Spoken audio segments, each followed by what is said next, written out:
Jacques Legoff. 11. História em memória. Escatologia.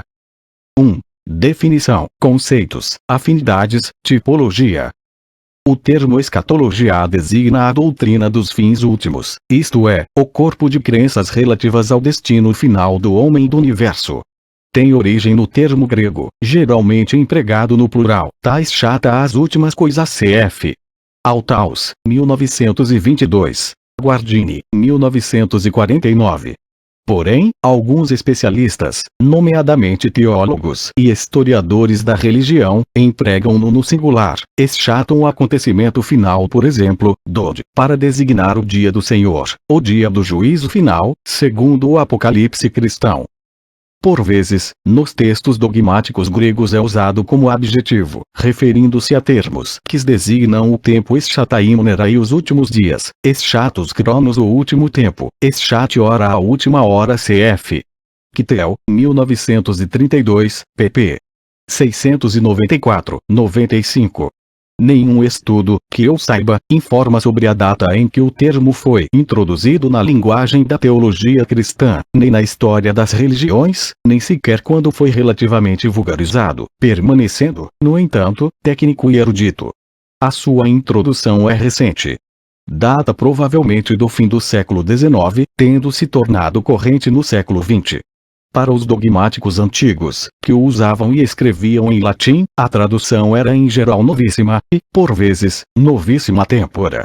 Esta última expressão era usada na Idade Média. Por exemplo, quando no século XIII, o franciscano Gerardo da Borgo San Domino escreveu um tratado de escatologia, o Liber Introductorius, uma introdução ao Evangelho Eterno, Introductorium in Evangelium Aeternum, de Joaquim da Fiore, um dos seus adversários, o mestre parisiense Guillaume de Saint-Amour, publicou contra ele um panfleto intitulado De Periculis Novissimorum Temporum, fazendo um jogo de palavras entre os perigos do fim do mundo e os que os joaquinistas faziam correr os seus contemporâneos. O termo, empregado inicialmente, e ainda hoje, sobretudo a propósito das religiões hebraica e cristã, foi ampliado, pelos historiadores das religiões, as crenças sobre o fim do mundo existentes noutras religiões e pelos etnólogos, as crenças das sociedades ditas primitivas relativas a este domínio. Existe também uma tendência, em certos filósofos e teólogos do século XX, para ampliar o sentido da palavra e sobretudo do adjetivo escatológico. O teólogo protestante Oscar Cullmann, que considera abusiva esta extensão de sentido, define-a assim, a partir das ideias de um outro teólogo protestante, Bultmann e os seus discípulos. Segundo os seguidores de Bultmann, é escatológica toda a circunstância em que o homem é colocado perante uma decisão. Cullmann pensa que estas concepções traem a influência do existencialismo de Kierkegaard e objeta. 1. As palavras escatologia e escatológico ligam-se ao tempo final e não ao tempo da decisão. O tempo final é certamente um tempo decisivo, mas nem todo tempo decisivo é tempo final. 2. A etimologia mostra claramente que a palavra tem um sentido exclusivamente temporal. Ora, a escola bultmanniana renuncia precisamente à acepção temporal da expressão eschata, devendo, por coerência, abandonar também o termo 1965. A escatologia refere-se, por um lado, ao destino último do indivíduo e, por outro, ao da coletividade, humanidade, universo. Mas como me parece que esta consideração das enciclopédias contemporâneas amplia um pouco abusivamente aos indivíduos um termo formado e usado tradicionalmente para falar dos fins últimos coletivos, e como o destino final individual depende em grande parte do destino universal, tratarei essencialmente da escatologia coletiva. A escatologia individual só assume real importância na perspectiva da salvação que adquiriu. Inegavelmente, um lugar de primeiro plano nas especulações escatológicas, mas não é certo que ela seja fundamental, nem original nas concepções escatológicas, cf. Parágrafo 4. Os problemas ligados à escatologia individual são fundamentalmente os de um julgamento depois da morte, da ressurreição e da vida eterna, da imortalidade. Na religião do Egito Antigo e na religião cristã tônica é posta no julgamento. O hinduísmo e o catarismo acreditam na migração das almas, a metempsicose, enquanto que a maior parte das religiões professam a crença numa sobrevivência individual única, envolvendo o corpo e a alma. Mas, no cristianismo, a alma é imortal, enquanto que o corpo só se reencontrará na ressurreição. A sobrevivência no além pode ser concebida de uma maneira semelhante à da vida terrestre, Islã, mas a maior parte das vezes, o além, em função do julgamento, tem um caráter de alegria ou de dor. A antiguidade greco-romana fez da morada das sombras um lugar de trevas e tristeza, o Hades, apesar de prometer aos heróis os campos elíseos, que eram mais serenos. Na Suméria o além apresenta-se sob a forma de um país sem retorno, tão sombrio como terrífico. Em contrapartida, o outro mundo celta é um mundo de prazer para o corpo e a alma, tal como o Valhalla germânico, reservado, no entanto, aos deuses e aos heróis.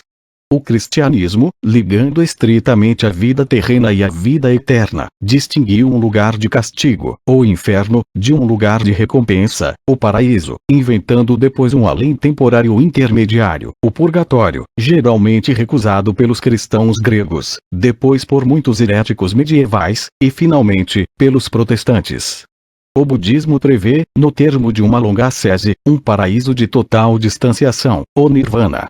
Os desenvolvimentos doutrinais e as condições históricas tornaram por vezes difícil distinguir as fronteiras entre a escatologia e os conceitos com ela aparentados. O reconhecimento destas ligações permite uma melhor apreensão da importância filosófica e histórica da escatologia, mas obriga a fazer precisões e distinções. São em grande parte conceitos, ideias nascidos no quadro da escatologia judaico-cristã. A escatologia foi se aperfeiçoando através de escritos de natureza profética que descreviam um apocalipse revelação dos acontecimentos do fim dos tempos. Estes escritos judaico-cristãos foram, em grande parte, escritos nos últimos séculos antes da era cristã e nos primeiros desta. Um deles, o Apocalipse de São João, foi introduzido pelo cristianismo no corpus do Novo Testamento. Dada a considerável importância adquirida por estes escritos, quer do ponto de vista dogmático, quer histórico, a apocalíptica está estritamente ligada à escatologia. Oscar Cullmann distinguiu com razão, do ponto de vista teológico, escatologia e apocalíptica.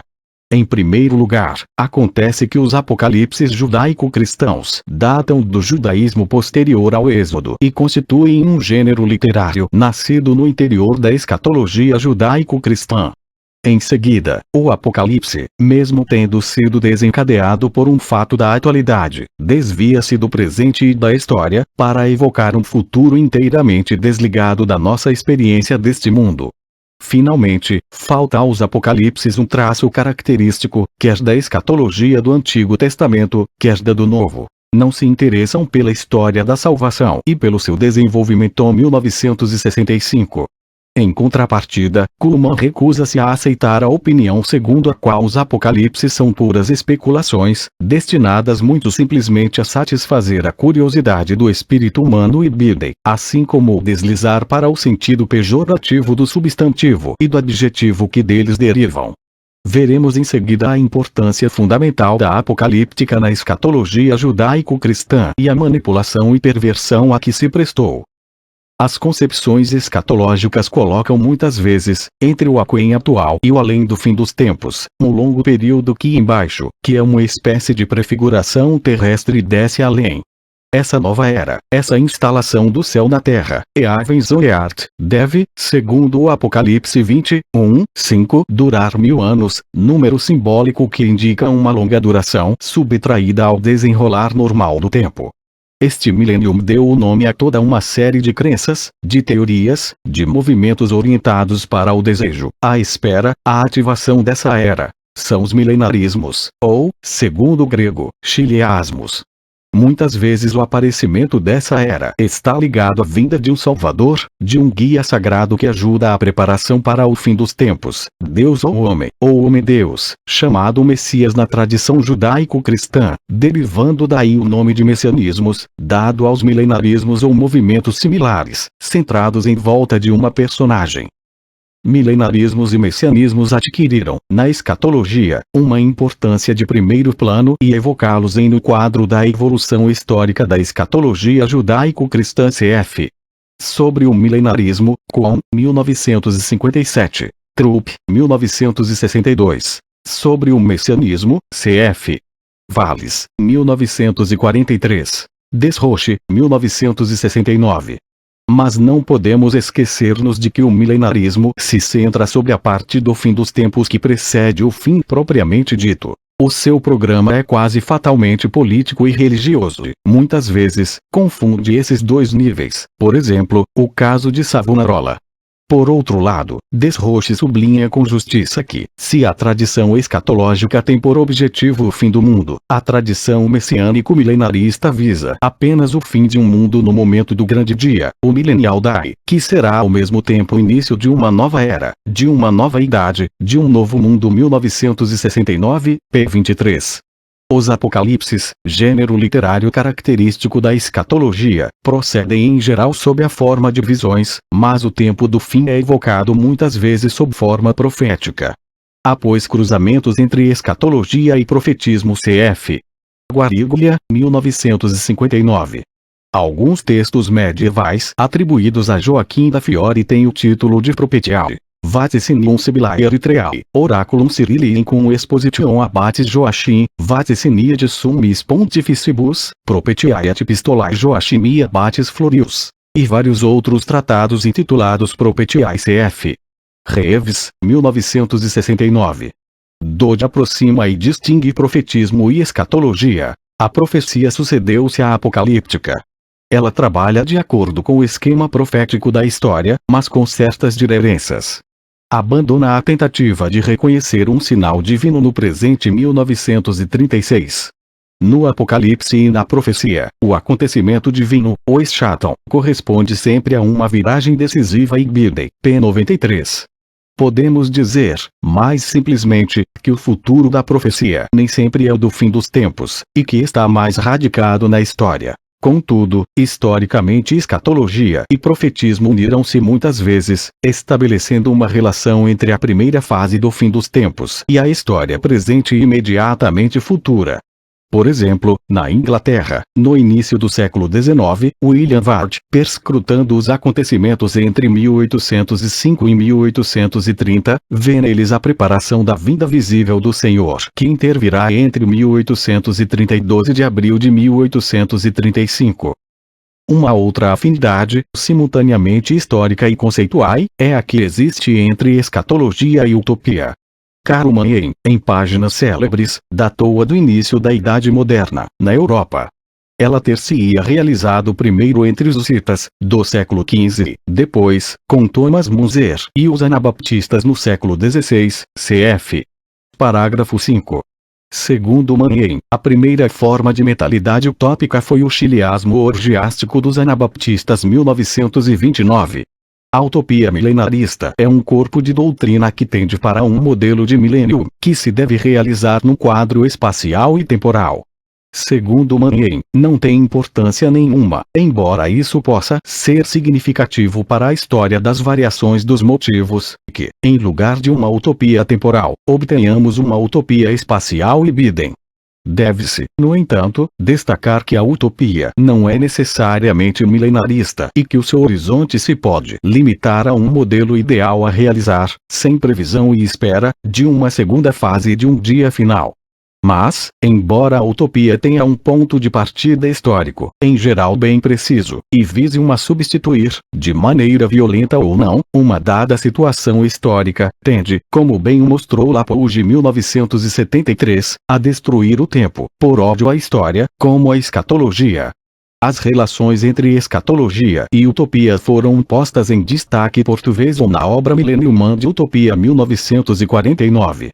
Mircea Eliade fez uma série de estudos sobre a mentalidade utópica e milenarista na América. Por um lado, nos autores brancos americanos, do século XVI ao XX, e, por outro, nos índios Guarani em 1969, tendo em vista sintetizar as relações entre os dois conceitos.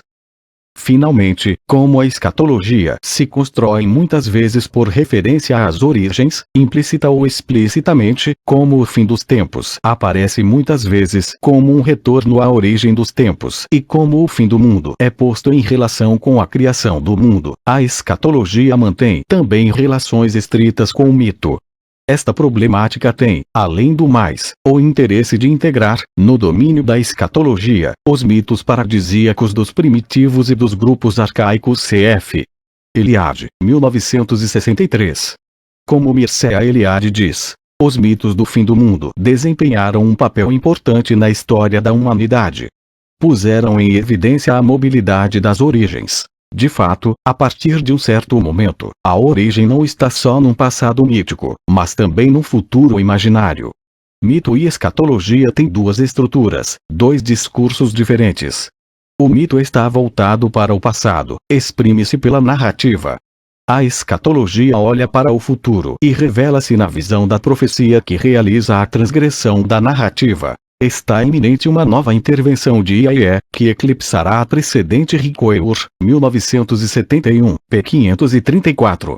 Mas mito e escatologia aliaram-se para darem, por um lado, a ideia de uma criação entendida como o primeiro ato de libertação e, por outro, a ideia de libertação como ato criador. A escatologia, sobretudo na literatura tardia do cânon hebraico, projeta uma forma profética que é suscetível de fazer um novo pacto com o mito e Bidei, p. 535. Por fim, a aproximação entre mito e escatologia tem a vantagem de iluminar toda uma exegese de escatologia bíblica que tende para a desmitologização da escatologia judaico-cristã.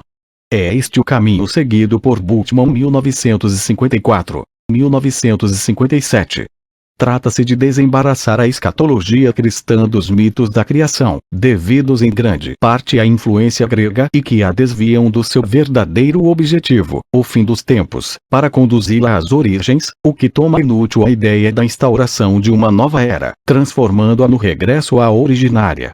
Jesus Cristo não é fenômeno histórico do passado, mas está sempre presente como uma palavra de graça. Antes de apresentar as diversas formas de escatologia e de seguir o desenvolvimento da escatologia judaico-cristã, é útil assinalar as tipologias mais comumente adotadas pelos especialistas de história das religiões. Glasenapp 1960 distingue dois grandes tipos de religiões, segundo as suas atitudes face à criação e ao fim do mundo. 1. O judaísmo, o zoroastrismo, o cristianismo e o islamismo pensam que há uma criação e que haverá um fim do mundo, sem apelo, seguido da eternidade bem-aventurada. 2. O hinduísmo, o budismo e a maior parte das escolas do universalismo chinês ensinam que o cosmos está numa alternância perpétua de situações. Aparece periodicamente um universo que depois desaparece numa catástrofe. Depois de um período de repouso, começa a formar-se um novo universo que, depois de ter durado muito tempo, é, por sua vez, destruído. E esta sucessão prossegue, sem começo nem fim.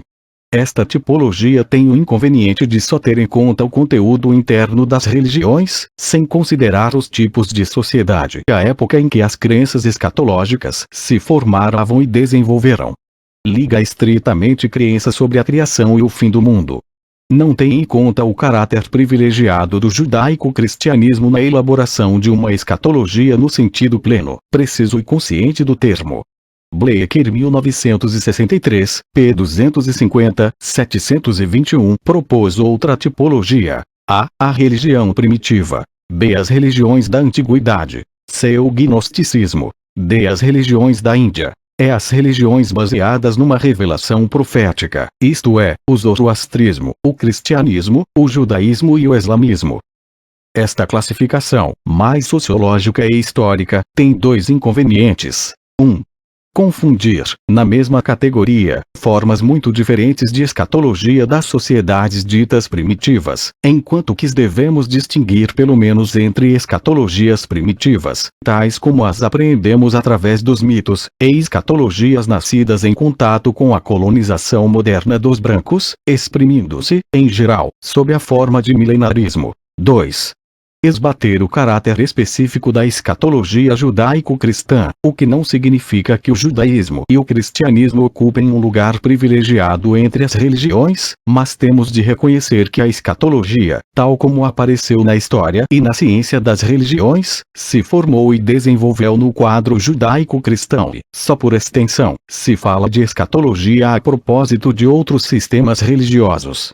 Começarei pelas arqueologias das religiões não judaico-cristãs, distinguindo, nas escatologias primitivas, as escatologias teleológicas tipo judaico-cristãs, e as do eterno retorno. Em seguida, estudarei as bases doutrinárias das escatologias hebraica e cristã, isto é, o seu conteúdo e natureza, no seu contexto histórico e doutrinário original. Depois, a evolução, na Antiguidade Tardia e Idade Média, da escatologia hebraica e, sobretudo, da cristã. E, por fim, a grande mudança da escatologia cristã, nos tempos modernos, tal como Manning a definiu, através do encontro do milenarismo com a Revolução Social.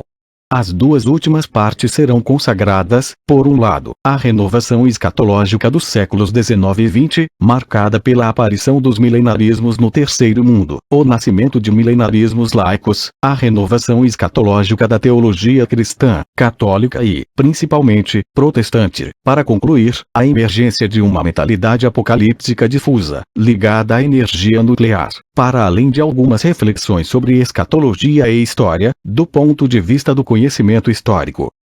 2. Escatologias não judaico-cristãs. 2.1. Escatologias primitivas. Segundo Eliade, poderíamos dizer numa fórmula sumária que, para os primitivos, o fim do mundo já existiu, embora se deva repetir num futuro mais ou menos próximo 1963, p. 71. Com efeito, as cosmogonias dos primitivos foram muitas vezes completadas por mitos sobre cataclismos cósmicos, tremores de terra, incêndios, desabamentos de montanhas, epidemias, os mais frequentes dos quais são os mitos do dilúvio. Por outro lado, em comparação com os mitos que narram o fim do mundo no passado, os mitos que se referem a um fim futuro são inesperadamente pouco numerosos entre os primitivos. Segundo Lehmann 1931, esta pretensa raridade de uma escatologia propriamente dita, entre os primitivos, provém talvez de erros de etnólogos que raramente puseram a questão no seu trabalho de campo e que, além disso, interpretaram mal o fato das línguas dos primitivos ignorarem o tempo futuro. As condições do fim do mundo são geralmente concebidas de três formas principais pelas sociedades primitivas. Ou é por culpa dos homens que cometeram pecados ou faltas rituais, por exemplo, uma etnia de uma das Ilhas Carolinas, na Molucca pensa que um dia o Criador aniquilará a humanidade, por causa dos seus pecados, continuando, no entanto, os deuses a existir. Ou será a pura vontade de Deus, que porá fim ao mundo, este Deus pode ser bom ou mau. Para os Kai da Nova Guiné, o Criador, Manlemfung, que adormeceu depois de ter criado o universo, despertará para destruir o céu que há de cair sobre a terra, fazendo desaparecer toda a vida. Os negritos da península da Malaca acreditam que o Deus Curei, a quem chamam mal, destruirá um dia homens e mundo, sem distinção entre bons e maus. Ou, como para os habitantes das Ilhas Andamã, o Deus Poluga destruirá a terra e a abóbada celeste por um tremor de terra, mas ressuscitará os homens, corpo e alma reunidos, que viverão eternamente felizes, ignorando a doença, a morte e o casamento. Finalmente, a causa do fim do mundo pode ser apenas a sua decadência, por um processo de degradação contínua. Por exemplo, para os índios cherokees da América do Norte, quando o mundo estiver velho e usado, os homens morrerão, as cordas que ligam a terra ao céu quebrar-se-ão, a terra afundar-se-á no oceano. Alexander, 1916, p. 223. Para alguns povos, o fim dos tempos verá o regresso de uma personagem benevolente, que reporá a prosperidade e a felicidade dos primeiros tempos. Os pigmeus do Gabão, por exemplo, esperam o regresso de Kmvum, o primeiro homem. Os tártaros dos Altai pensam que o imperador dos céus, Tengeri Kaira Khan, que no princípio dos tempos vivia na terra com os homens e os deixou, depois, por causa de seus pecados, depois da derrota do mal, voltará à terra para julgar os homens. Os índios Salish, a noroeste da América do Norte, acreditam que, quando o mundo envelhecer, um coiote anunciará o regresso do chefe à terra e o fim do mundo, seguido de uma recriação e da ressurreição dos homens, que viverão para sempre felizes. Esta espera de um Salvador no fim dos tempos aproxima algumas destas escatologias primitivas do milenarismo e do messianismo judaico-cristão. Especialmente entre os índios da América, a maioria dos mitos do fim implica uma teoria cíclica, como para os árticos, ou a crença de que uma catástrofe será seguida de uma nova criação, ou ainda, a crença numa regeneração universal, realizada sem cataclismo. Eliade, 1963, p. 76. Estas crenças aproximam a escatologia destes povos das religiões orientais, que professam um mito do eterno retorno e, em definitivo, da eternidade do mundo, dado que a todas as destruições se sucede uma recriação. A escatologia espetacular de uma etnia indígena, os Guarani, deu origem a vários estudos. A referência aos mais importantes encontra-se em Eliade, 1969. Desde o princípio do século XVI que se conhece uma série de migrações destes índios através da América do Sul, sem que esses movimentos possam ser postos em relação com a chegada dos espanhóis, a não ser pelo fato de o contato com os brancos ter tornado mais sombria e exacerbada a escatologia dos Guarani. Parece que estas migrações foram, em primeiro lugar, orientadas para este, onde estava situado o paraíso escatológico, mas que atualmente a principal direção é a procura do centro da Terra e do zênite. Estas migrações foram bem estudadas pelo etnólogo brasileiro Curtini Mundajú, que, em 1912, encontrou perto de São Paulo um grupo de guaranis vindos do oeste, que regressaram com a consciência de que a sua derrota, na procura do paraíso, era devida ao fato de terem adotado o vestuário e a alimentação dos brancos. Estes índios acreditam que uma catástrofe natural, incêndio ou dilúvio, destruiu o mundo anterior e estão convencidos de que isto se reproduzirá. A única oportunidade de escapar a este cataclismo final é refugiarem-se a tempo na terra sem mal ou céu, fora do tempo e da história, sem dor, sem doenças, sem injustiças. Estas migrações assentam na ideia de que o mundo conhece um desgaste, uma fadiga cósmica tais, que aspira ao seu fim, e pede ao Criador que realize uma nova criação.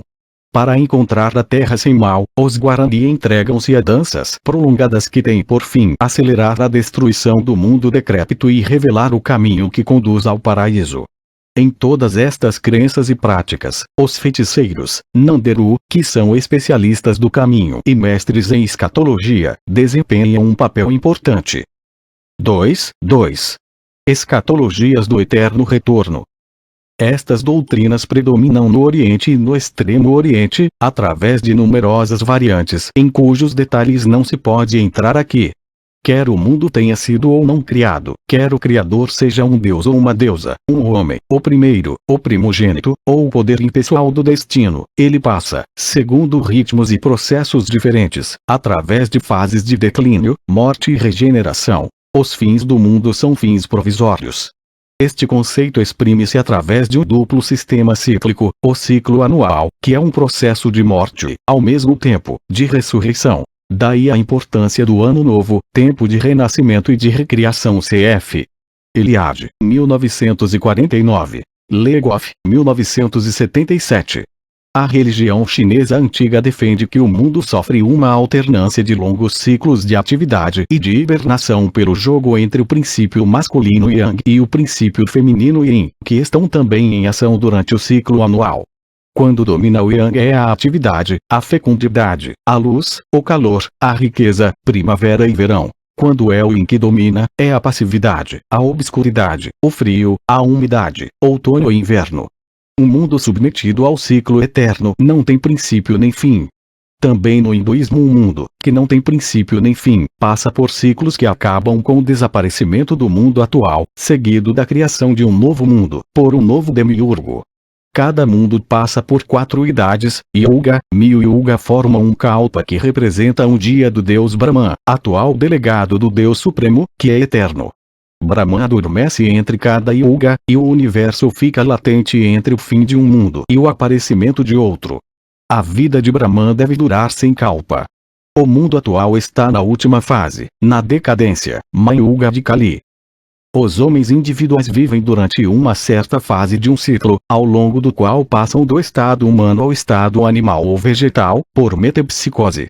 A duração desta vida múltipla e a forma das reencarnações individuais dependem dos atos e méritos do indivíduo, karma. No fim desta existência, que acontece quer pelo esgotamento do seu karma, quer pela graça divina, a alma individual volta à terra ou, se for salva, é acolhida no céu divino, onde leva uma vida feliz, segundo o modelo da vida terrestre. Também no budismo há, em cada mundo que compõe o macrocosmo, uma sucessão de períodos de subsistência e de destruição, seguidos de uma nova geração. Todos passam por períodos de progresso e períodos de decadência. Finalmente, os últimos homens matam-se uns aos outros numa batalha final, com exceção de alguns sobreviventes refugiados na floresta, que se tornam antepassados da humanidade sobrevivente. Ao fim de 20 períodos de crescimento e declínio, o mundo é destruído pela água, o fogo e o vento, enquanto espera a criação de um outro mundo.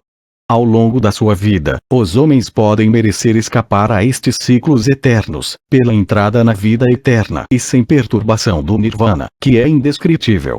Nesta redenção, o preço do sofrimento ocupa um lugar importante.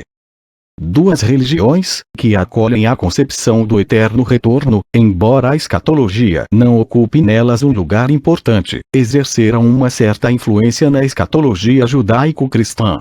Em rigor, são mais movimentos ou ideias religiosas do que religiões propriamente ditas. A religião da Grécia Antiga e a gnose. As religiões da antiguidade, com poucas exceções, tiveram pouco interesse pela escatologia, pois que acreditavam na solidez da ordem do mundo, estabelecida pela criação divina.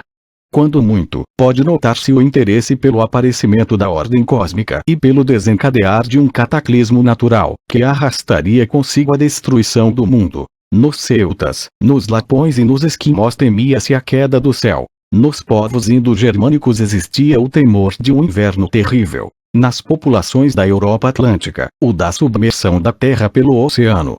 Mas, da Babilônia ao extremo ocidente, do Egito ao Ártico, não aparece um medo do fim do mundo nem o desejo de um mundo melhor. No célebre poema grego de Hesíodo, Os Trabalhos e os Dias, meados do século VII a.C., cujo tema é a sucessão declinante das idades do mundo, não se refere ao fim do mundo. Nestes povos da antiguidade há apenas um interesse maior ou menor, como se viu, pelo destino individual dos homens, depois da morte. Esta preocupação é muito viva nos antigos egípcios, em quem se julgou poder distinguir traços de escatologia incertos e difíceis de interpretar. Lanskovsky, 1960.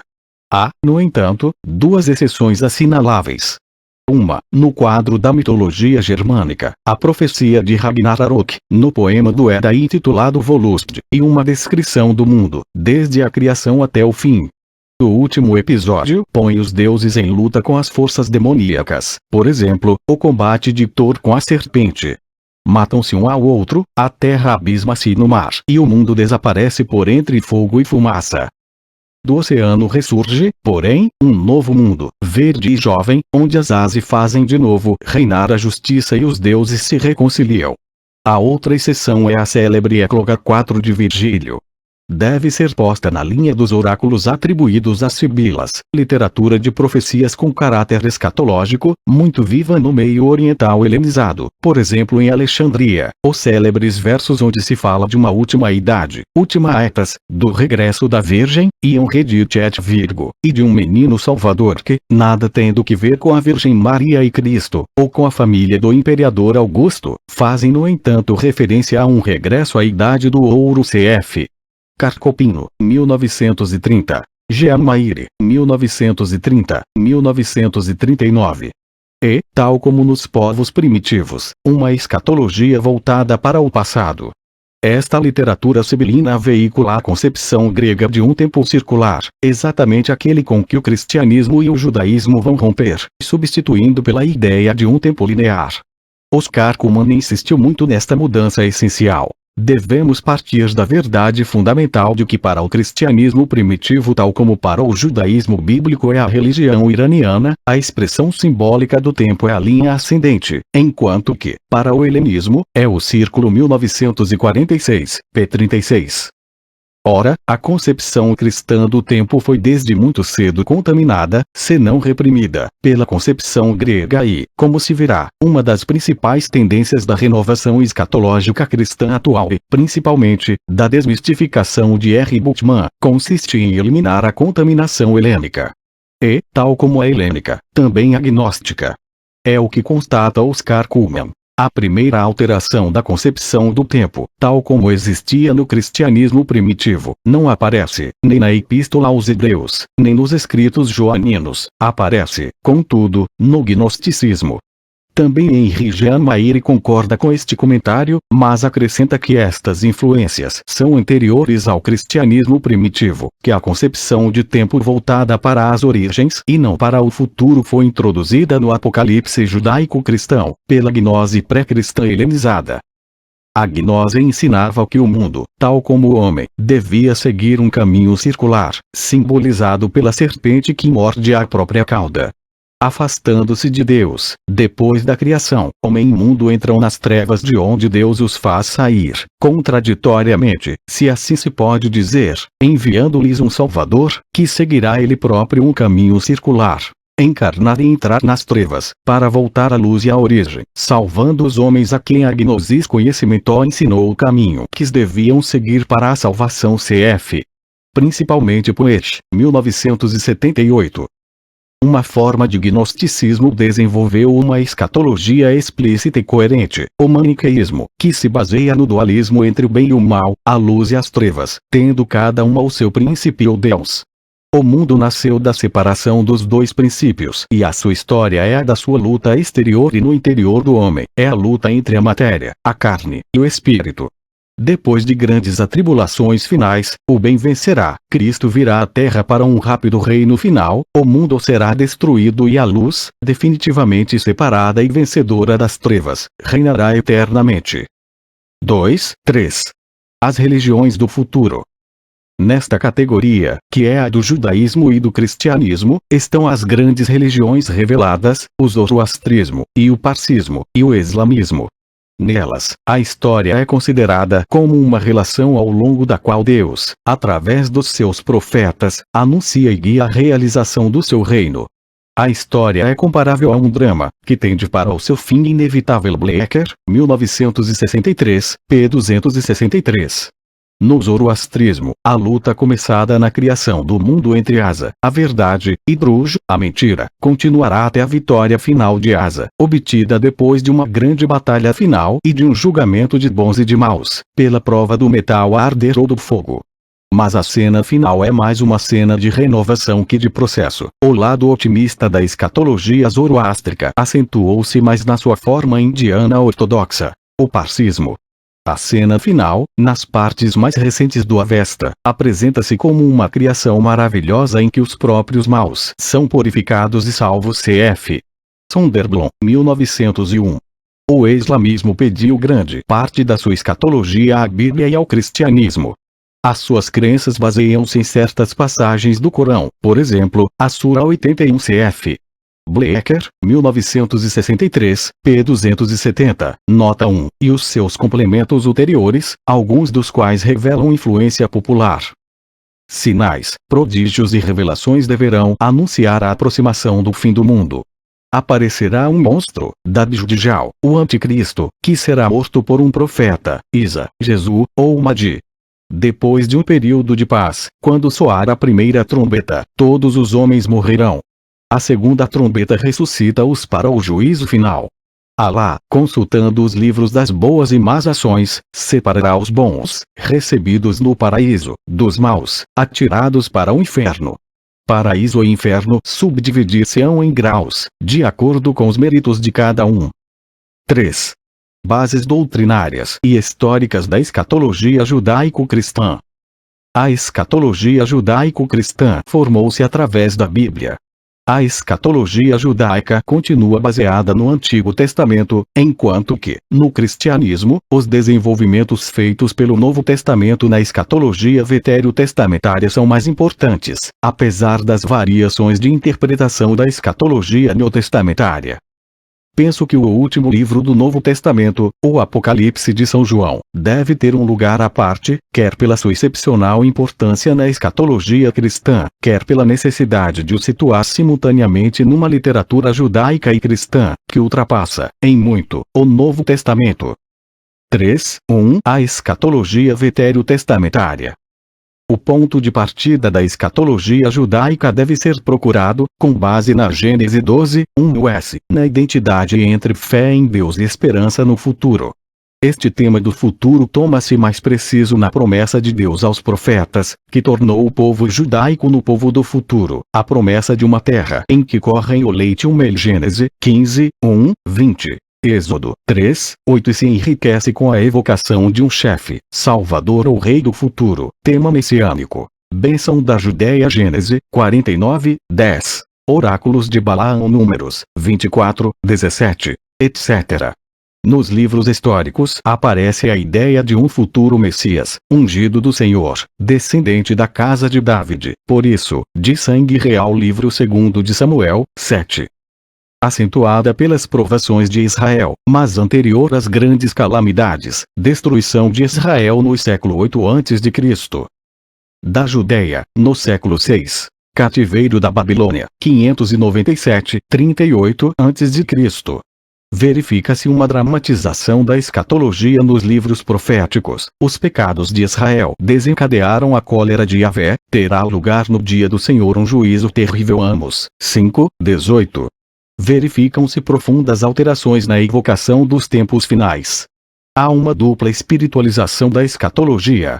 Primeiro, no plano do Messias, que já não é evocado como um chefe de ascendência real, mas um servidor de Yahvé, profeta perseguido e salvador, Messias Redentor. Isaías 7:12, a quem Daniel chama filho do homem. Daniel 2:7. No plano nível do reino futuro, já não é uma pura promessa material, cheia de riquezas, mas uma nova criação, selada por uma aliança. Gênesis 31, Ezequiel 36, Isaías 41. Segue-se ainda 3 inovações. Uma, fundamental, é a transformação da Nova Sião, da Nova Jerusalém, em lugar de salvação para todas as nações e já não só para Israel. Isaías 42:6. 49:6.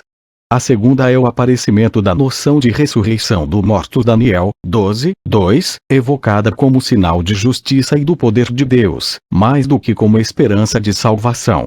Os antigos judeus não tiveram, segundo parece, culto dos mortos, nenhuma concepção precisa do destino individual, depois da morte. A terceira novidade é a aparição, em Daniel, de um processo e de uma simbólica escatológica que serão retomados, no pensamento e na literatura apocalíptica. 1. Tema dos 4 reinos, aos quais se sucederá um quinto, o do Filho do Homem e a imagem da estátua com pés de barro. Daniel 2:31-44. 2. Tema da visão das 4 bestas, leão, urso, leopardo, animal com 10 cornos, e do reino dos santos. Ibidem 7:7. 3. Tema dos números do tempo, as 2300 noites e manhãs da profanação do santuário. Ibidem 8:3-14, a série das semanas. Ibidem 9:24-27, os 1290 dias da abominação e da desolação e os 1335 dias da espera. Ibidem 12:11-12. Nos últimos salmos, salinos do reino, 47, 93, 96, 99, o caráter transcendental do futuro reino acentua-se. Será o reino de Yahvé, aberto a todas as nações. Cf. Feuelet, 1951. São de notar 2 características, uma teórica, outra histórica, da escatologia do antigo judaísmo. A primeira é a sua profunda originalidade. Cf. Movinkel, 1951. A ruptura com o tempo cíclico exprime-se como crença no tempo final, infalivelmente atingido, tal como Deus prometeu ao seu povo, fim esse que será um cumprimento da criação divina. De um modo diferente das religiões que a rodeiam, apoiadas apenas em mitos e em ritos, o judaísmo dá um certo sentido ao tempo e à história, que Deus conduz para um fim. Galote, 1960, Col. 1021. O judaísmo é a religião da espera e da esperança, isto é, da própria essência da escatologia. Note-se que há traços de uma escatologia ligada à ideia de renovação e ao calendário, na escatologia judaica cf. Vensink, 1923. A segunda é a ambiguidade e hesitação da escatologia judaica, no momento do aparecimento de Jesus. Pela época de Jesus, a escatologia estava sujeita a uma tensão entre a sua perspectiva histórica terrestre e uma orientação, cada vez mais vicada, para um mundo transcendente e celeste, a tal ponto que poderíamos perguntar-nos se os acontecimentos do fim do mundo se produziam na terra ou no céu, e que não saberíamos conciliar o Messias anunciado por Daniel, filho do homem vindo das nuvens, com o Messias prédito por Zacarias, que devia entrar em Jerusalém montado numa burra. Através do Evangelho, constatamos que os judeus hesitavam entre um Messias de origem misteriosa e um Messias da raça de David, originário de Belém. João 7, 27-42. Cf. Galote, 1960. 3, 2. A escatologia neotestamentária. Os evangelhos sinóticos introduziram transformações na escatologia veterotestamentária, tendo o Evangelho segundo S. João tomado alguns pontos mais precisos. O próprio Jesus é o início do cumprimento da promessa. Lucas 4, 21 e a sua morte marca o início do reino de Deus. O reino de Deus está próximo. Marcos 1, 15. Mas devemos distinguir entre o presente e o futuro escatológicos. A vinda de Jesus é o início, a antecipação do reino futuro. As calamidades que se aproximam não são o fim do mundo. E Bíblia 13, 7, são o começo das dores. E Bíblia 8. Só quando o Evangelho tiver sido pregado em toda a terra, virá o fim. Mateus 24, 14. Através de Jesus, a humanidade reconcilia-se com Deus, mas ainda não está salva. Jesus é o Filho do Homem enviado por Deus, o próprio Deus. A sua missão vai, no entanto, cumprir-se na provação e na dor, não na glória. Não se apresenta como filho de David para quê? Pois que é filho de Deus, e foge à multidão que o quer aclamar. Rei. João 6, 15. Com a sua morte, devia iniciar-se o dia do Senhor e a queda do judaísmo. João 2, 19, o drama escatológico de alcance cósmico, ou antes, semicósmico, com o obscurantismo e queda dos astros. Marcos 13, 24. Depois da condenação de Jesus à morte, as trevas cobriram a terra no momento da crucificação. E Bíblia 15, 33. Mas os seus discípulos, e também os católicos e a Igreja, estão encarregados, pela predicação do Evangelho, pela prática das virtudes, de continuar o drama escatológico, a que todos os homens são convidados a unir-se pelo sofrimento, pela participação na cruz. A ressurreição de Cristo é o sinal do domínio de Jesus sobre o tempo do fim, a antecipação da ressurreição futura dos homens e a instauração definitiva do reino de Deus. Este reino está aberto a todos. Deixa de existir privilégio para Israel que, no fim, será recebido no reino. Os últimos serão os primeiros. Lucas 13, 28, 30. A partir daqui, escatologia judaica e cristã separam-se. O judaísmo espera sempre o Messias e a realização da promessa. O cristianismo defende que com Jesus a escatologia entrou na história e começou a realizar-se. A história, veículo de eternidade, mantém-se história, pois que o reino se desenvolve neste mundo e no tempo. Mantendo-se fundamentado no acontecimento essencial do passado, volta-se para o futuro, para o cumprimento ou consumação final realizada pela vinda gloriosa do Filho do Homem. O cristianismo pode ser definido como a escatologia tornada à história. Galote, 1960, Col. 1033. Recorde-se, a propósito, que o catolicismo e as várias igrejas protestantes dão interpretações mais ou menos diferentes da escatologia do Novo Testamento. O Evangelho segundo São João torna alguns aspectos mais precisos. Em primeiro lugar, a insistência no fato de o início dos últimos tempos, pela vinda e morte de Cristo, ser da ordem do presente. Chegou a hora em que os mortos ouvirão a voz do Filho de Deus, e em que os que o tiverem ouvido, viverão. 5, 25. No episódio da ressurreição de Lázaro, Marta perguntou a Jesus se Lázaro teria lugar na ressurreição final, e Jesus respondeu-lhe que a sua ressurreição se iniciava então, pois que com a sua vinda, começou a vitória sobre a morte. Eu sou a ressurreição e a vida. Ibidem 11, 23, 26. Desde então, basta viver em Cristo para possuir a vida eterna. Ibidem 3, 36, 8, 31, 15, 7, 10.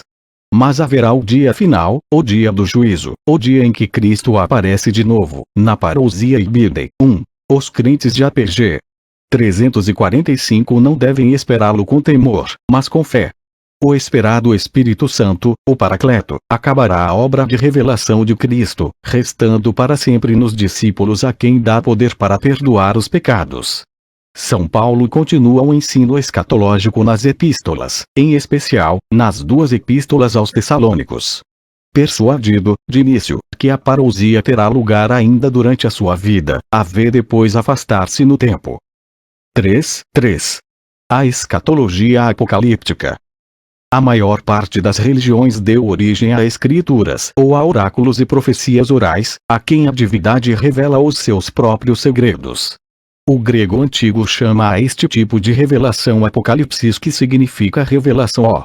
Este termo, raro na língua profana, foi usado frequentemente na tradução grega da Bíblia, a versão dos 70. Dá-se um nome de literatura apocalíptica ao conjunto de obras deste gênero, principalmente aquelas, numerosas, que foram escritas no período compreendido entre os 2 últimos séculos antes de Cristo e os 2 primeiros da nossa era, quer se refiram ao judaísmo quer ao cristianismo. Embora estejam estritamente ligadas, o cristianismo, depois de muita discussão, só aceitou como canônico, colocando no fim do Novo Testamento, o Apocalipse segundo São João, escrito no fim do século e da era cristã. Um outro texto, que não foi considerado canônico, foi admitido no século XVI pelo Concílio de Trento e publicado em apêndice à Bíblia Católica, o livro 4 de Esdras. Estes textos que nos chegaram, não em hebreu ou em grego, mas em siríaco, etíope, armênio, latim e árabe, originais ou traduções, formam um corpo judaico e um corpo cristão. Cf. Rovley, 19.631. O corpo judaico, tal como está em Dot 1968, p. 150, compreende a. século II a.C. Livro etíope de Enoch, os jubileus. Os testamentos dos 12 patriarcas. B. século I a.C. Os rolos de Qumran, a regra da guerra, a regra da comunidade, a regra de Damasco, os salmos de Salomão, o Apocalipse siríaco de Baruch, a parábola de Enoch, os oráculos sibilinos, 3, 4, 5. C. século I d.C. A Assunção de Moisés, o livro eslavo de Enoch, a vida de Adão e Eva, o livro 4 de Esdras. O Apocalipse de Abraão, o Testamento de Abraão, a Ascensão de Isaías, versão hebraica, o Baruch grego. Estes textos revelam a organização do céu, com a sua hierarquia de anjos, o mistério das origens com particular insistência no paraíso, onde se restabelecerá, no fim dos tempos, a amizade entre Deus e o homem, e, sobretudo, os acontecimentos do fim dos tempos, isto é, a escatologia. A Dot distingue 3 espécies de escatologia nesses apocalipses judaicos. O primeiro tipo, o menos frequente, evoca a vitória de Israel e o regresso do paraíso à terra, graças à aparição de um Messias sobrenatural, filho de David. O segundo tipo, influenciado por Daniel, evoca o juízo, o fim dos tempos e o surgimento de um novo mundo, alargado a todas as nações, depois do aparecimento de uma personagem celeste, próxima de Deus. O terceiro tipo, combinando as duas perspectivas, encara um tempo intermediário onde, na terra renovada, reinam os justos por um período determinado, 4.000 ou 1.000 anos, antes de habitarem no céu, e os ímpios serão castigados. Ibidem. No conjunto desta literatura, vemos o céu tornar-se cada vez mais o objetivo essencial e acentuar-se a oposição entre 2 séculos. O presente, cheio de males e provações, e o futuro, renovação do paraíso original. O mundo presente pertence a Satã. O mundo futuro pertencerá a Deus. Mas Deus domina o tempo e a história desenrola-se segundo a sua vontade, mediante um plano traçado sobre o modelo da criação, numa semana de 6 dias, no fim da qual o 7º dia verá o cumprimento da promessa. Como, para ele, 1000 anos são como um dia, daí decorre a existência de idades de 1000 anos, em que o último será o reino dos justos com Deus. O desenrolar destes tempos é revelado por sinais, prodígios, cataclismos naturais, guerras, desastres econômicos, etc. Esta literatura, altamente simbólica e esotérica, apresentada sob o pseudônimo de grandes nomes da história de Israel, tem relações evidentes com a história humana, com os acontecimentos da história judaica. Relações essas, complexas e indiretas, sendo a escatologia, a maior parte das vezes, anterior aos acontecimentos, o que lhe favorece a difusão e a proliferação cf. Sobretudo, a referência ao Apocalipse Cristão de São João, Giet, 1957. No início da era cristã produziram-se acontecimentos que tiveram uma influência capital na escatologia apocalíptica judaica. O encontro falhado de Jesus com o judaísmo arrasta a crescente divergência entre a escatologia judaica e cristã. As catástrofes da dominação romana, tomada de Jerusalém por Pompeia, em 63 AC, e, sobretudo, a sua destruição por Tito em 70 AC, esmagamento e revolta de Bar Kokhba em 135 DC, provocam uma recrudescência nos sentimentos e na literatura apocalíptica. Assim, a tendência para a sublimação escatológica e a orientação do olhar escatológico para o céu foram levados ao auge. Mas também se anuncia uma espécie de regressão do apocalipse judaico a Israel, em primeiro lugar Israel, se não só Israel, que as atribulações e provações sofridas até hoje pelos judeus nada mais não fizeram que acentuar. O corpus cristão compreende, antes de mais nada, o Apocalipse de S. João, cujo peso na escatologia subsequente foi considerável e, mais que o livro 4 de Esdras recuperado, no século XVI, dos Apocalipses oficialmente considerados apócrifos, mas cuja influência, pelo menos em alguns casos, foi grande no início do cristianismo e na Idade Média. Não devemos esquecer que os primeiros e mais importantes textos cristãos apocalípticos são os capítulos dos evangelhos designados por Apocalipse sinótico Marcos, 13, Mateus, 2425, Lucas, 21. Os principais textos não canônicos do Apocalipse cristão são, no século I, a Ascensão de Isaías, versão cristã conservada pela Igreja Etíope, os livros sibilinos cristãos, 6, 7, 8, e, no século II, período da grande inflação apocalíptica, que se estenderá até o século III, os Apocalipses de Pedro, de Paulo, de Tomás, de Estevão, de João e da Virgem Maria. Antes de referir o Apocalipse de S. João, note-se que um elemento importante destes apocalipses é a descrição de viagens no além, em que a do inferno ultrapassa a do paraíso, que se vai esbatendo.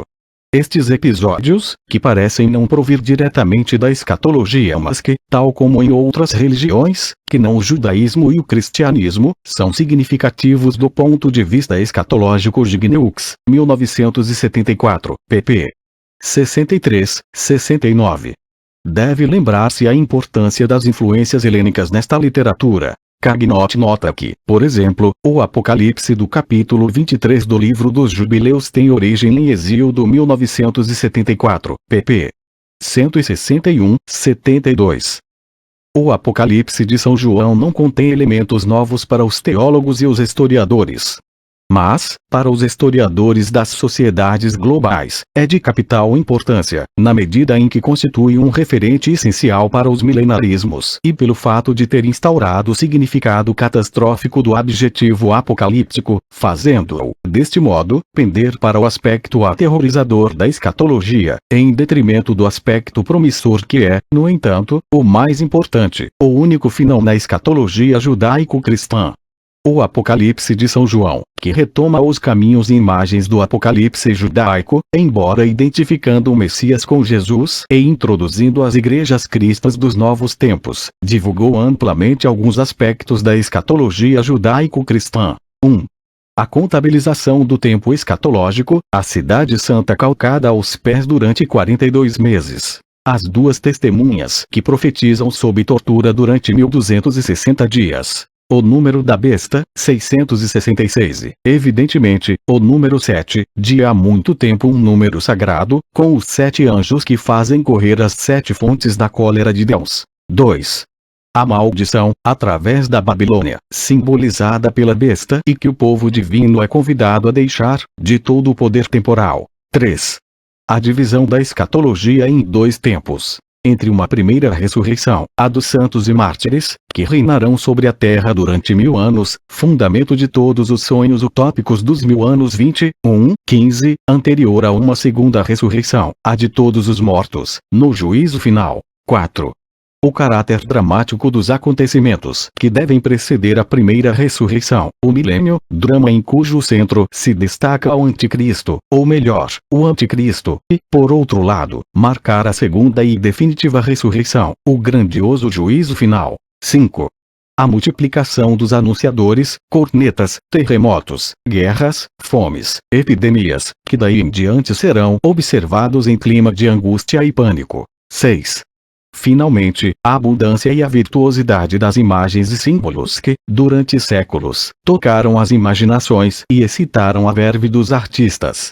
O Apocalipse, se muito contribuiu para modelar o que Jean Delomiel chama o cristianismo do medo, esteve também na origem da criação de obras-primas de arte, sobretudo na Idade Média, miniaturas de manuscritos do Apocalipse ou tapeçarias inspiradas no comentário de Beatus, uma das quais magnífica, a de Angers, século XIV. Uma das imagens dos tempos furais, veiculadas pelo Apocalipse e difundidas através de ilustrações, parece-me particularmente importante. A da Jerusalém Celeste, eterna promessa à humanidade sob a forma de cidade. Julgo ser uma grande novidade da escatologia judaico-cristã não colocar o paraíso futuro num lugar natural, ilha ou jardim como o paraíso das origens que a Gênese refere. Esta urbanização do além será contestada pela tradição do paraíso-jardim. Trata-se de um debate ideológico ainda não suficientemente estudado. Numa versão do Apocalipse de S. Paulo vê-se o paraíso, jardim absorver o paraíso-cidade e os 4 cantos deste paraíso saírem do interior das paredes da cidade paradisíaca Herbeta, 1969, pp. 366 ss. Dodman e Ing exprimiram bem a importância e limites desta produção de imagens ao serviço da imaginação. Talvez seja impossível dizer até que ponto a imagética fantástica do Apocalipse foi tomada à letra pelos seus autores ou leitores. Quando aplicada a fatos reais, o seu caráter simbólico torna-se evidente e alguns dos seus elementos são tacitamente abandonados por serem inadequados. 1936, p. 99. Se quisermos compreender mais intimamente a verdadeira essência do chiliasmo e tomá-la acessível ao pensamento científico, é necessário começar por distinguir no próprio chiliasmo as imagens, os símbolos e as formas de expressão da consciência chiliástica. O traço essencial do chiliasmo é a tendência para se dissociar cada vez mais das próprias imagens e símbolos. Monnier, 1929, pp. 158-59. 4. Escatologia e milenarismo no Ocidente medieval. A partir do século III as escatologias não sofreram enriquecimentos. A própria escatologia muçulmana, como se viu, é tributária das escatologias judaica e cristã, mas, principalmente depois do ano 1000, a escatologia cristã tal como a judaica alimenta movimentos milenaristas. As duas religiões vão conhecer uma alternância ou uma simultaneidade de correntes, de escatologização através das seitas ou de reeclesiastificação, no que diz respeito à Igreja cristã, através da fundação de novas ordens religiosas, segundo a interpretação de Ernst Troeltsch, no início do século XX. Entre os judeus que conhecem uma literatura profética e apocalíptica quase ininterrupta, cf. Silver, 1927. Lodz, 1949, no século VIII o alfaiate e letrado Abu Isa de Esfahan, que se considerou o quinto e último mensageiro do Messias, e o discípulo Iltikan al-Rai preparam um movimento dos caraites, os que aceitam a escritura, por oposição aos rabinos, os que acreditam nas autoridades. Entre os cristãos desde o século I que se desenrolam controvérsias quer em torno da proximidade da parousia, quer da universalidade da espera da salvação. Enquanto que a comunidade cristã primitiva se considera um grupo messiânico no quadro do judaísmo, as comunidades helenísticas defendem que a esperança de salvação é, desde então, universal. A única modificação digna de nota na escatologia cristã oficial produz-se no século IV, com o reconhecimento do cristianismo por Constantino. Eusébio de Cesareia, na História Eclesiástica 10:4, considera que a vitória de Constantino é a demonstração evidente do estabelecimento atual do reino escatológico de Deus no mundo.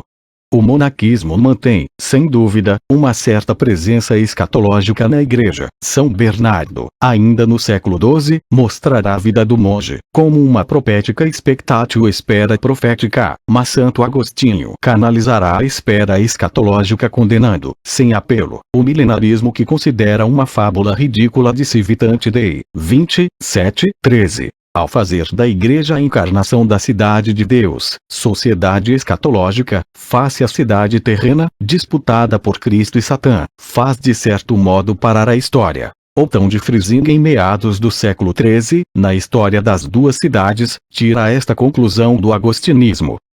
Outro grande fundador da Idade Média, o Papa Gregório Magno, irá despertar a febre escatológica, ao considerar próximo o fim do mundo, grande pensamento do seu pontificado, que anima a obra de conversão externa dos pagãos e de conversão interna dos cristãos cf.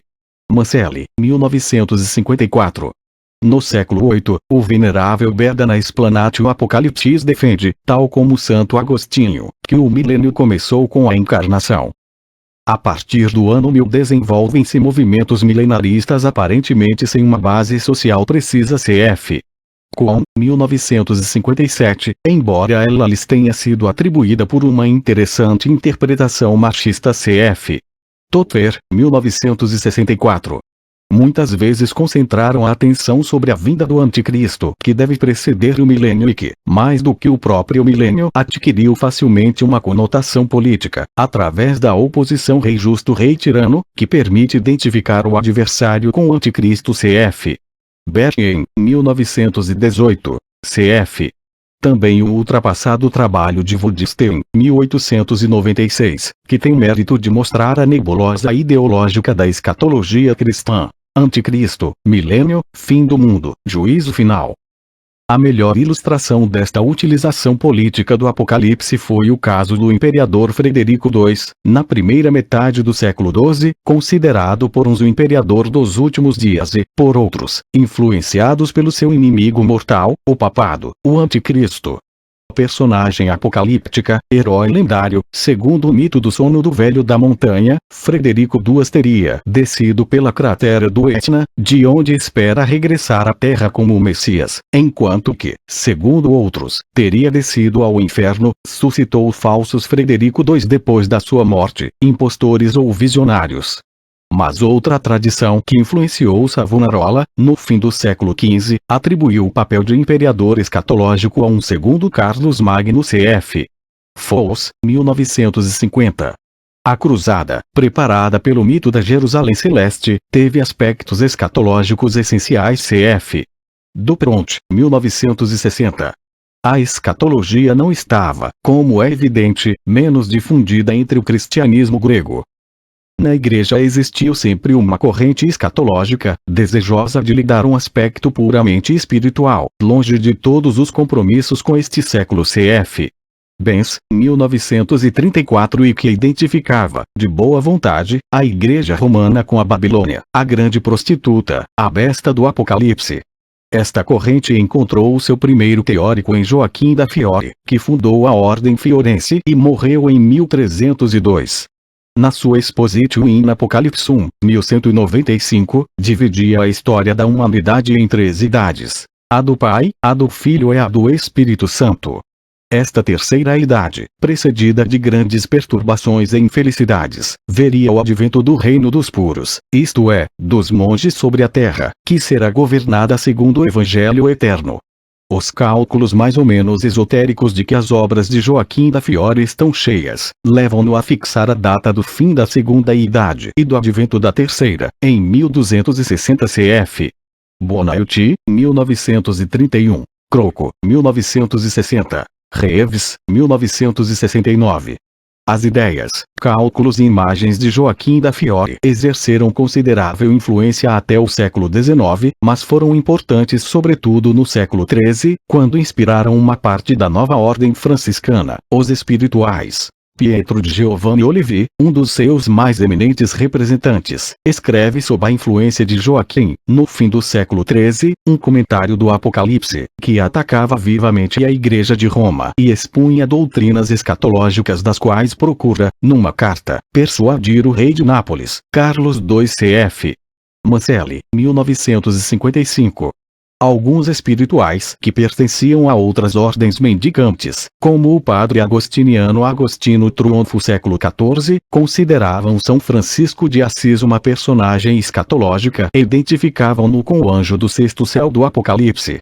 Muitos religiosos e pessoas do povo esperaram a grande data de 1260 e, passada esta sem perturbações, recomeçou a espera dos fanáticos do Apocalipse que, em vez de ficarem desiludidos, redobram o proselitismo em torno da informação de uma espera da parousia, como mostrou o Festinger 1956. Foi especialmente interessante um movimento escatológico, entre o milenarismo medieval e o messianismo da Idade Moderna, animado por Savonarola em Florença, de 1494 a 1498.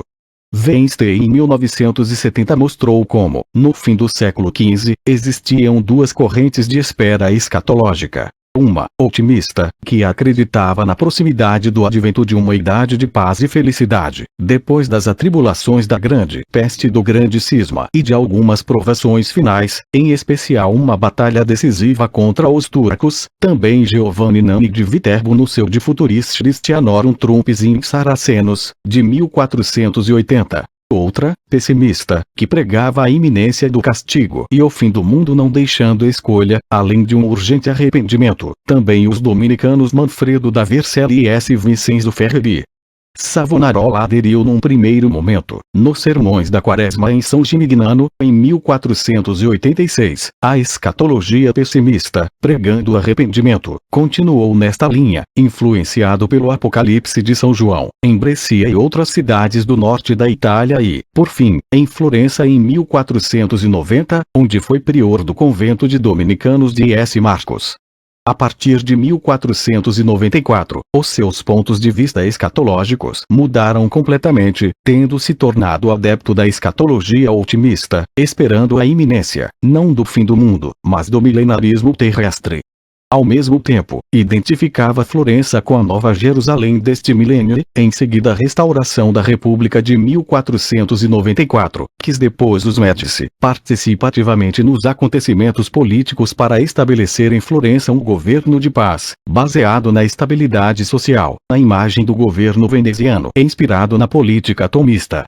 Nos Sermões do Advento, entre novembro e dezembro de 1499, pregados na Catedral de Santa Maria del Fiore, cujo tema era o livro do profeta Ageu, que tinha falado aos filhos de Israel, depois da sua libertação do cativeiro da Babilônia, Savonarola que, perante o dilúvio da invasão francesa, tinha pedido aos florentinos que se fechassem na arca, depois da partida do exército francês, em 28 de novembro, declarou que a arca não era o refúgio do arrependimento mas como no tempo de Noé, o instrumento escolhido por Deus para uma grande renovação.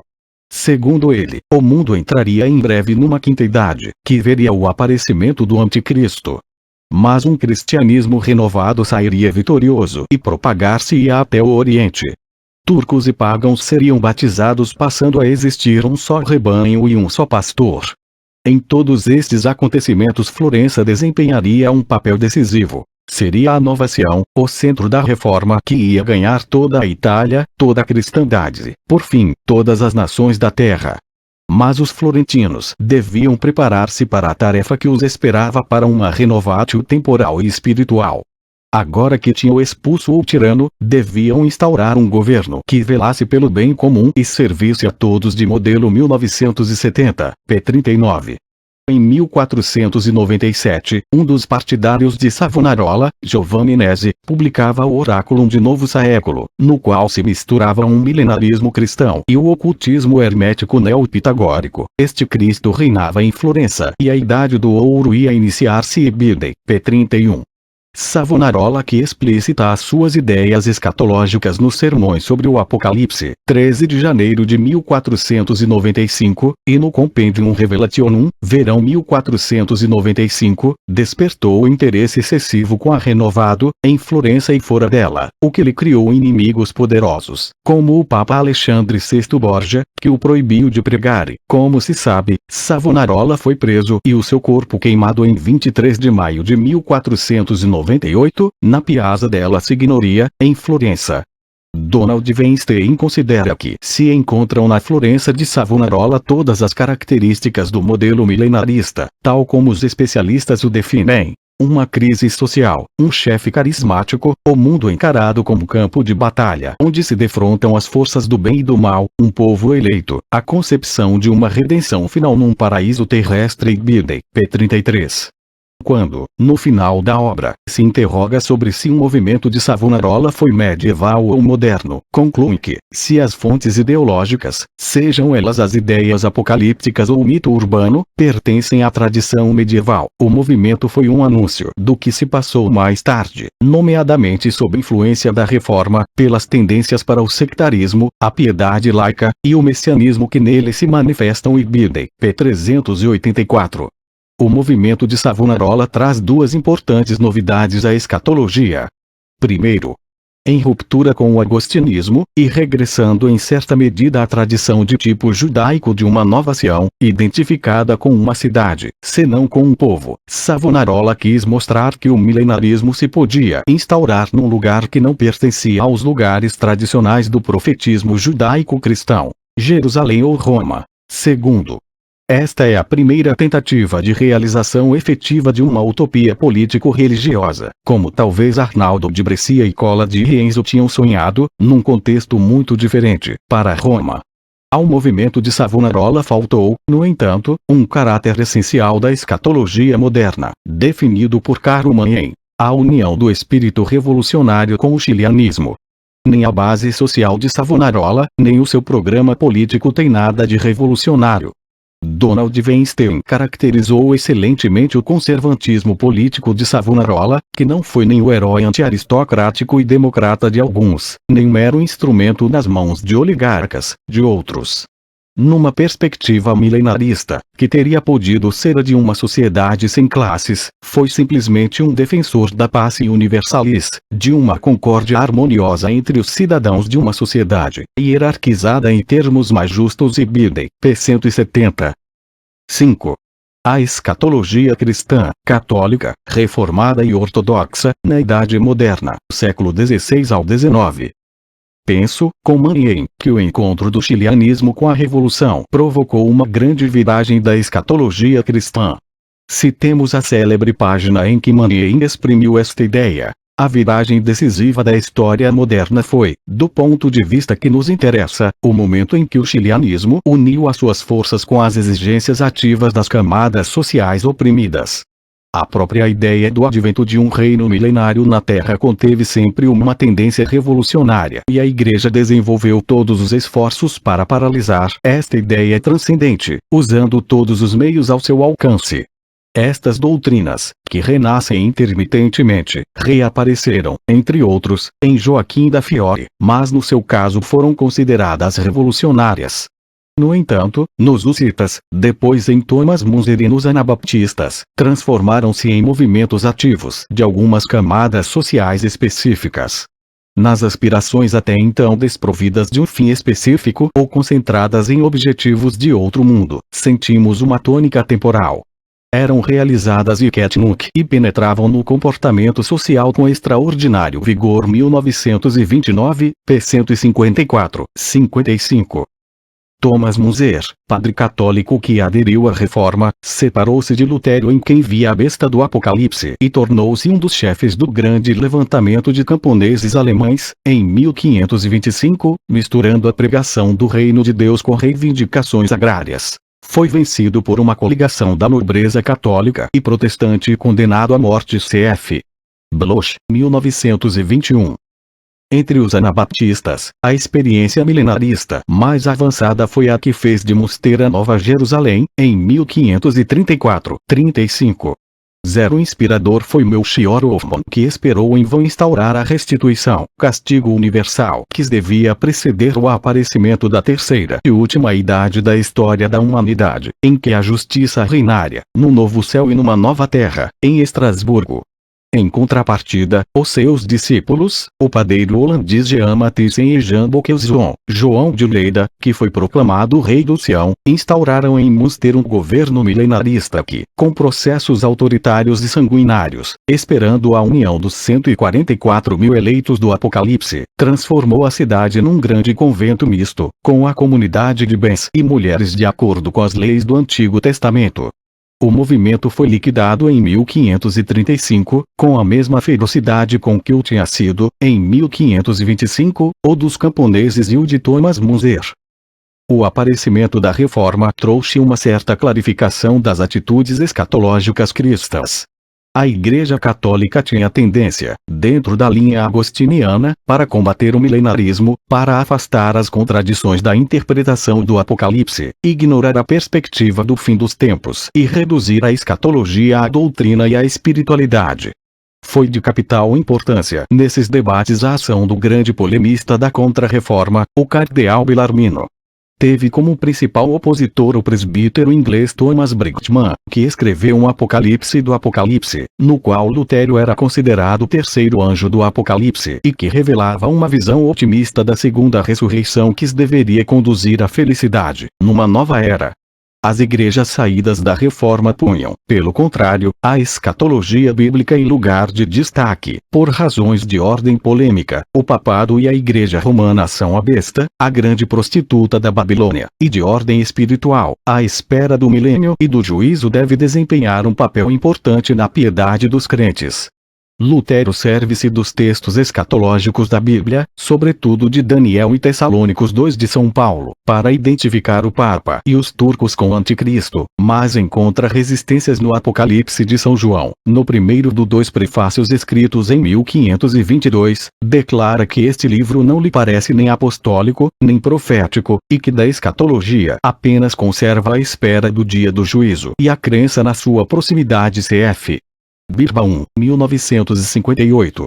A escatologia está presente na maior parte das seitas protestantes e, em particular, nas que mantêm, sob diversos aspectos, o milenarismo igualitário de Thomas Müntzer ou o anabaptismo de Mostar, tais como os Levelers ingleses, à esquerda da Revolução Inglesa do século XVII, que identificavam a revolução social com a implantação do reino de Deus na Terra. Também Gerard Winstanley, da mesma época, e os seus dígeres preconizaram a espera do reino de Deus, já não no além, mas num aquém imediato. Os vossos falsos guias põem nas vossas cabeças a ideia de um além celestial distraindo-vos, enquanto vos metem as mãos na bolsa, o reino dos céus nada mais será que a própria terra, tomada tesouro comum, como um treasury, de todos os homens citado em Desroche, 1969, p. 260.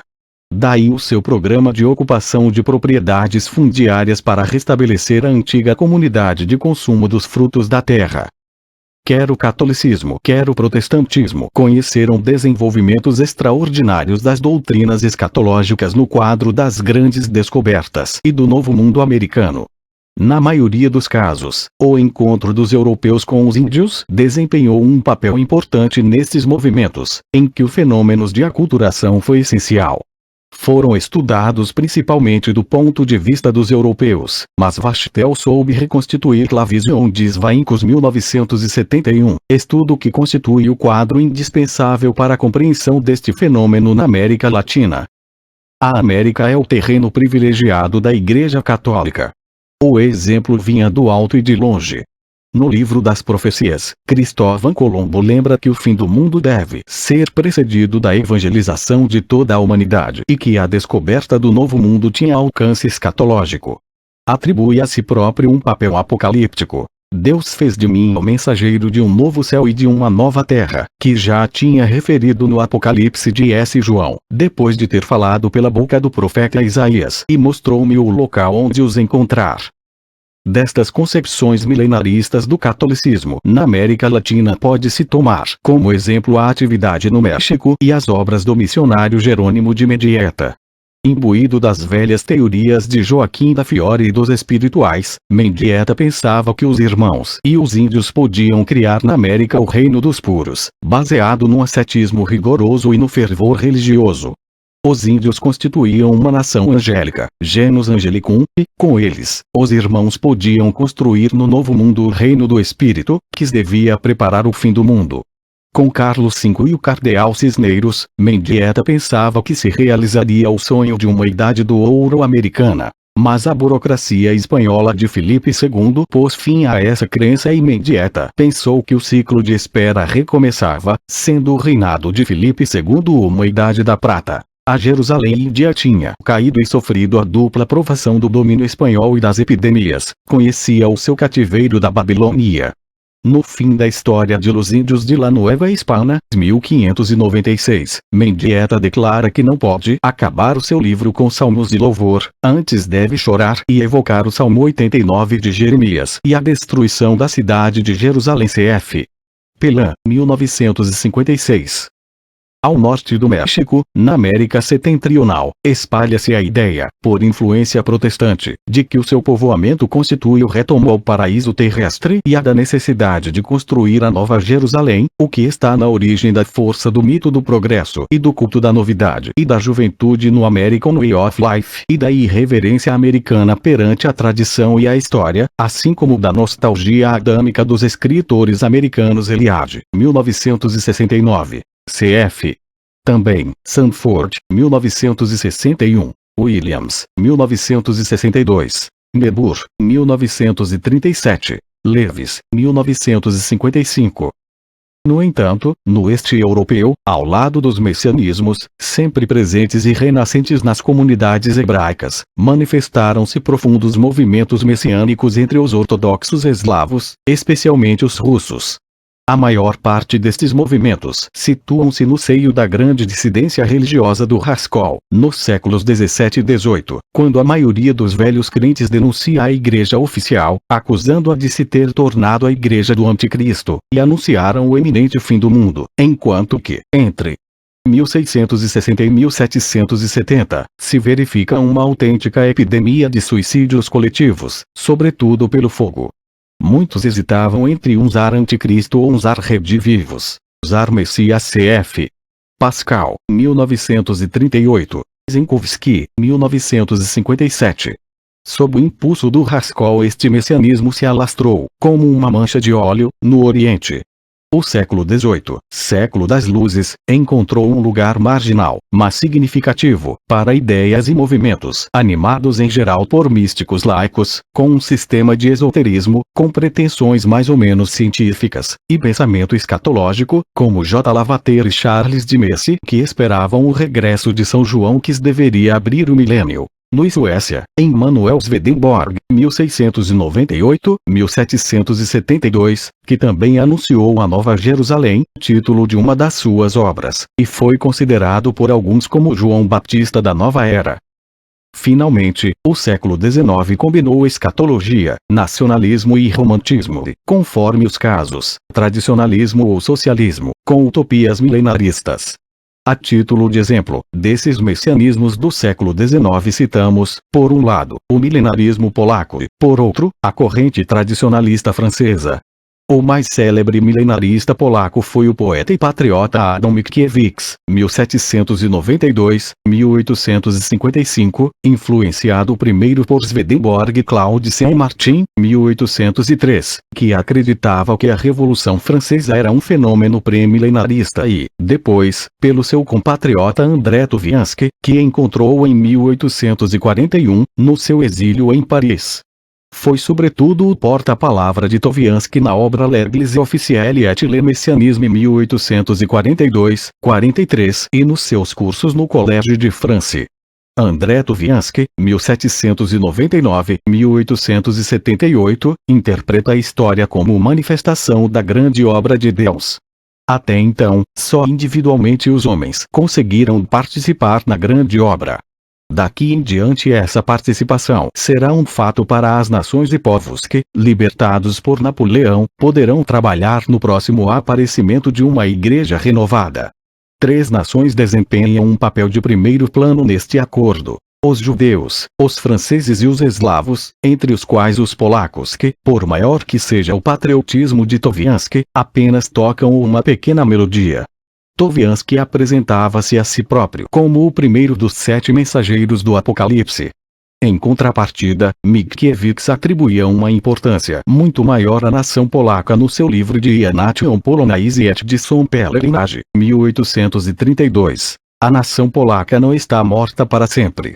Ao terceiro dia ressuscitará e libertará da servidão todos os povos da Europa, e já 2 dias são passados, e o terceiro dia virá, mas não acabará, tal como com a ressurreição de Cristo, cessaram em toda a terra os sacrifícios sangrentos, assim com a ressurreição da nação polaca, acabarão as guerras na cristandade, citado em Desroche, 1969, pp. 187, 88 e 248, 49. A corrente escatológica tradicionalista francesa tem, em grande parte, origem numa personagem curiosa, Vintras, de moral duvidosa, defensor de um pseudo, Luís XVII, chamado Naundorf, a quem, desde 1839, aparece S. José, que lhe dá a missão de anunciar o reino do Espírito Santo, reino do amor, a renovação da Igreja e o aparecimento conjunto de um santo pontífice e de um forte monarca citado em Biden, p. 255. Obrigado a abandonar a França em 1852, Vintras fundou em Londres um santuário, Capelle Laïque, e escreveu uma grande obra sobre o Evangelho Eterno. Teve numerosos discípulos, através dos quais influenciou 3 dos maiores escritores tradicionalistas franceses, do fim do século XIX. Maurice Barrès, Wiseman e principalmente, Léon Bloch, durante toda a vida, espera, e profetizou, o Eschaton, espera os cossacos e o Espírito Santo, e que identificou o Paracleto com Lúcifer e Biden, pp. 70, 71. 6. A renovação escatológica contemporânea. Desde o fim do século XIX que existe nas religiões, e fora delas, uma grande renovação escatológica que, em linhas gerais, parece estar ligada à aceleração da história no mundo. Nos países desenvolvidos, a revolução industrial, o salto tecnológico e a descristianização levaram as igrejas, as seitas e os indivíduos a reinterrogarem-se sobre o sentido da história e sobre a componente escatológica religiosa. Nos países colonizados e, mais tarde, descolonizados, o encontro entre civilizações deu origem a um extraordinário florescimento milenarista e messiânico. As ideologias revolucionárias, incluindo as que se consideram fundamentadas nas bases mais científicas, integram, com maior ou menor consciência, elementos escatológicos, isto é, apocalípticos. Finalmente, a era atômica suscitou numa grande parte da humanidade uma angústia e uma mentalidade apocalípticas no sentido vulgar do termo, ou seja, catastróficas. A laicização da escatologia é talvez a primeira e a mais inovadora das metamorfoses da escatologia. Na linha dos milenarismos igualitários, de Thomas Munzer, as seitas inglesas, mas fora de qualquer referência religiosa explícita. No quadro do materialismo histórico ateu, apresentado como um rejuvenescimento científico, o marxismo, pela sua teoria da revolução e pela sua marcha inevitável para uma sociedade sem classes, é uma teoria escatológica. Ainda aqui, em luta com a realidade terrestre, o aparecimento da sociedade ideal, dado primeiro como próximo, recua pouco a pouco no futuro, enquanto que o grupo portador da potencialidade escatológica, neste caso a classe operária, vê o seu papel esboroar-se na prática e na teoria.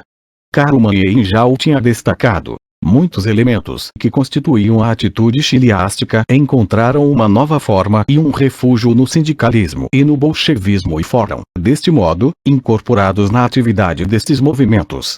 Deste modo, o bolchevismo assumiu a função de acelerar e catalisar, mas não de divinizar a ação revolucionária. 1929, p. 121.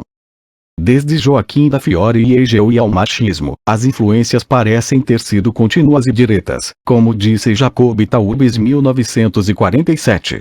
O anarquismo e, de certo modo, o anarquismo radical, tal como Karl Mann apercebeu 1929, p. 2111, com a espera da grande noite, equivalente ao grande dia, ao dia do Senhor, sendo o ideal de uma sociedade sem burocracia nem governo, a forma relativamente mais pura da mentalidade chiliástica moderna e Biden. Nestas concepções revolucionárias deve-se sublinhar um rejuvenescimento de perspectivas. A idade do ouro que a humanidade julgava ter deixado para trás, está agora perante nós. Mas, apesar da importância das ideias milenaristas que concebem o milênio como um regresso ao paraíso originário, a definição de uma nova sociedade em sentido escatológico, situada num futuro que é também novo, e não renascido, é, como se viu, uma ideia antiga. Sob este e outros aspectos, o marxismo situa-se na tradição ocidental e judaico-cristã de um tempo linear, de um progresso irreversível da história. O sionismo foi, pelo seu lado, marcado por certas influências judaicas. A própria vida de Theodor Herzl, o fundador do sionismo mundial, não está isenta de uma certa infiltração messiânica. E, ainda hoje, agrada recordar a David Ben-Gurion como a restauração do Estado judaico se liga à tradição de Bar Kokhba Desroche, 1969, p. 12, enquanto que algumas seitas judaicas se recusam a ver no Estado de Israel a realização da promessa e continuam à espera do Messias. No mundo muçulmano, também o século XIX assistiu à multiplicação destas personagens político-religiosas, os Mahdim, que se erguiam contra a ordem estabelecida, e os ocupantes estrangeiros. Outras sociedades da velha civilização, como por exemplo a China, viram também desenvolver-se movimentos de tipo milenarista cf. Chesneaux Boardman, 1962. Mas a espera escatológica exprimiu-se acima de tudo através dos milenarismos melanésios da Oceânia e negros da África e da América, ligados ao colonialismo e à opressão dos brancos, forçados, para o melhor e para o pior, a esforços de aculturação com todas as formas de cristianismo, confundindo, até o cúmulo da ambiguidade, os aspectos sociais, políticos e religiosos, envolvidos nas peripécias da colonização e da descolonização cf. Guariglia, 1959. Lanternari, 1960. Newman, 1961. No contexto das igrejas católica e reformada, a escatologia conheceu, no século XX, uma grande recrudescência de atualidade, principalmente nos protestantes. Enquanto que entre os católicos havia sobretudo uma afirmação da posição ortodoxa da Igreja, consolidada desde S. Paulo e Santo Agostinho, para os quais, desde a encarnação, que a escatologia é já uma escatologia começada Danielo, 1953, e conduzida pela Igreja que é, ela própria, uma comunidade escatológica, as posições protestantes são mais diversificadas. Para Schweitzer 1929 e a sua escola, teóricos da escatologia consequente, o fim dos tempos, unicamente situado no futuro, deve realizar-se numa catástrofe iminente. Para outros, a escatologia deve ser considerada atemporal ou supratemporal. Karl Barth, por exemplo, considera que a escatologia realizada em Cristo ainda não entrou na vida dos homens e que a eternidade se mantém extrínseca ao tempo. A escatologia desmitificada de Bultmann 19.571, que sofreu grande influência da filosofia existencial de Martin Heidegger, procurando fora do tempo e da história o sentido do mito da história da salvação, faz ressaltar, mais radicalmente ainda, a escatologia do tempo e da história. Dode Kuhlmann revela maior proximidade com as posições católicas. Para o teólogo anglicano Dode 1936, que tinha começado por propor, para a sua concepção, a expressão escatologia realizada, a escatologia foi iniciada para sempre no ministério de Jesus e a escatologia de Jesus não se liga ao futuro, mas ao presente. Kuhlmann 1965, considerado um teórico da escatologia antecipada, afirma que Jesus começou a cumprir o futuro antes do tempo Mateus 8:29, mas que este futuro é ainda objeto de uma espera. A encarnação é o centro da história da salvação, mas o seu fim ainda não chegou. Insiste sobretudo no seguinte fato essencial: se o judaico-cristianismo efetuou, em relação às concepções helênicas, uma mudança fundamental, ao substituir o tempo cíclico pelo tempo linear e ao dar um sentido à história, o Novo Testamento cumpriu, por sua vez, uma inversão de perspectiva em relação ao judaísmo antigo, já não situando de perspectiva em relação ao judaísmo antigo, já não situando o centro do tempo no futuro, mas no passado. Finalmente, na segunda metade do século XX, o medo suscitado pelas armas atômicas, as diversas componentes de movimentos ecológicos e esquerdistas espalharam dois sentimentos difusos na grande corrente escatológica tradicional. Por um lado, a angustiante espera de um fim catastrófico colocada, à torto e à direito, sob uma bandeira apocalíptica. Por outro, o desejo do regresso a um paraíso natural. É a generalização latente de uma espera escatológica, num clima de vaga religiosidade ou de pseudociência cf. Rosak, 1969. Esta situação pode, todavia, constituir também um elemento suplementar para o recrutamento de seitas explicitamente escatológicas, na linha dos movimentos milenaristas da restituição, dos quais os mais significativos são, sem dúvida, os adventistas do sétimo dia e as testemunhas de Jeová, que são vários milhões no mundo. 7. Conclusão. Escatologia e história. Estão em causa três séries de fenômenos essenciais, como se compreendeu através destes textos e destes movimentos, por vezes estranhos aos olhos da ciência racionalista: as atitudes face ao tempo e à história, os mecanismos profundos da evolução das sociedades, o papel das mentalidades e dos sentimentos coletivos na história.